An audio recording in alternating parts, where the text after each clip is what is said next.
Hello everyone, it's the Firefly Simmer. Today I'm doing a review of the Sims 4 Life and Death expansion pack. I really like this expansion pack, but first I'm going to start with the negatives and then with the positives. The first negative is that there's no pet funerals. You can have funerals, which is great, but there's no option to have pet funerals from what I noticed, and some other people have pointed that out too, that they weren't able to have pet funerals. There should most definitely, I don't know why that skipped the Sims team's mind to include pet funerals, but there definitely should have been pet funerals. The second negative is that there's no funeral home lot type. There's a lot type to make a cemetery, but no lot type to make a funeral home. Now, on the plus side, you can have funerals like wherever. Like you can have a funeral at a restaurant, you could have a funeral at the park, you could have a funeral at a wedding venue.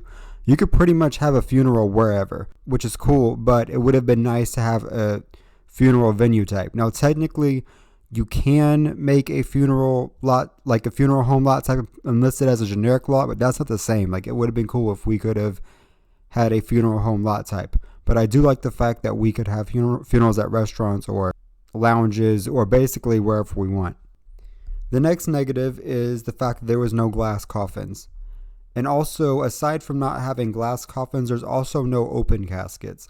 Like, it would have been cool to have, like, open casket funerals where we could actually see the sim that's inside the casket and, like, get to dress them, put makeup on them. You know, like, a lot of mortuaries do. That would have been also cool to have that type of career, a mortuary career where you can dress dead sims, but that's not a really big complaint. It's just, it would have been cool to have glass coffins and have open caskets so that we could see the sim that's inside this casket.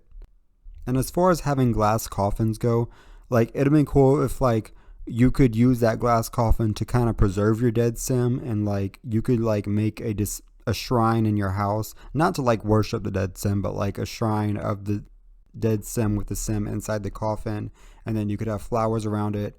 That would have been really pretty. The next negative is that the bucket list option that this pack comes with is not good. So basically, this pack comes with an option for your sim to have a bucket list. You don't really get to be specific with the bucket list when you set a goal for your sim.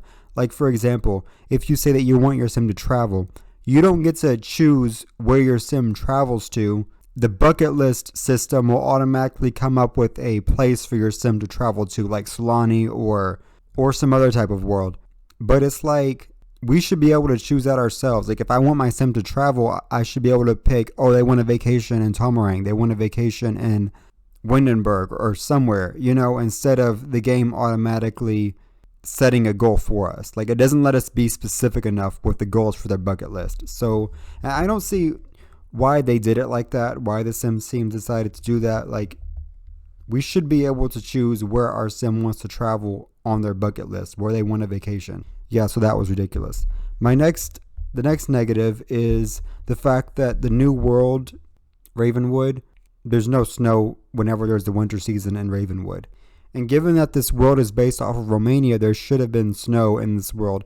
If we would have had snow in Ravenwood, that would have made it look like a Christmas town, because the way that it's set up, it would have looked like a Christmas town.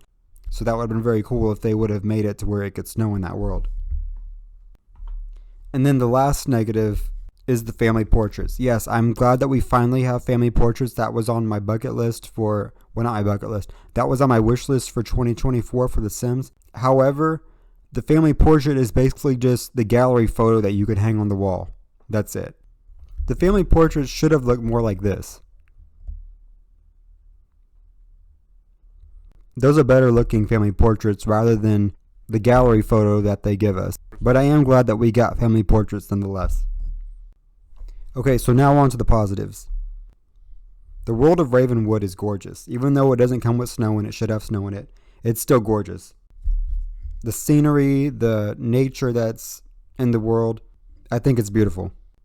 The next positive is I love the will system that they included in this pack. So basically, your sim can have a will so they could pass down things to their relatives or their friends once they die.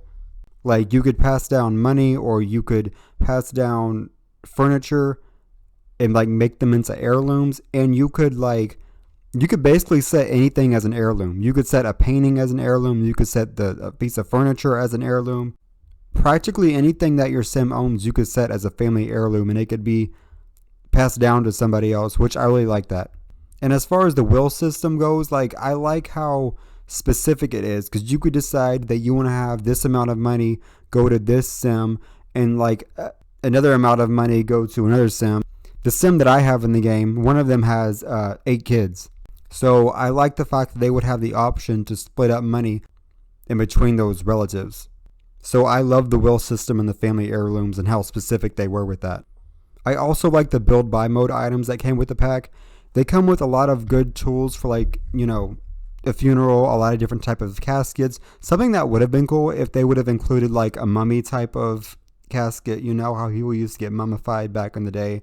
Maybe that's overboard. Maybe that's like, you know, but I think that would have also been cool to like been able to mummify a dead sim. But I do like all the different caskets that the build buy mode item comes with and like all the decorations and everything.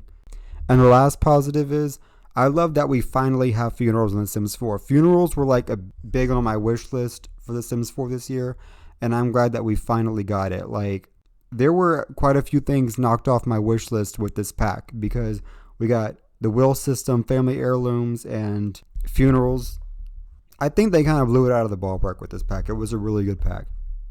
Even though it has some of its flaws like most Sims 4 packs do, I think that this is definitely one of the better ones, especially in terms of family gameplay and like generational gameplay. Because when you have legacies like 10 generations, it's good to be able to have funerals, so I'm glad that this pack finally gives us that option. Alright, so that was it with my review of The Sims 4 Life and Death expansion pack. If you have your own opinions about the pack, or if you feel like there was anything that I missed in my review, please be sure to leave a comment in the comment section down below. If you like this video, please be sure to click the like button and subscribe if you want to see more Sims content. And I hope you all have a wonderful day.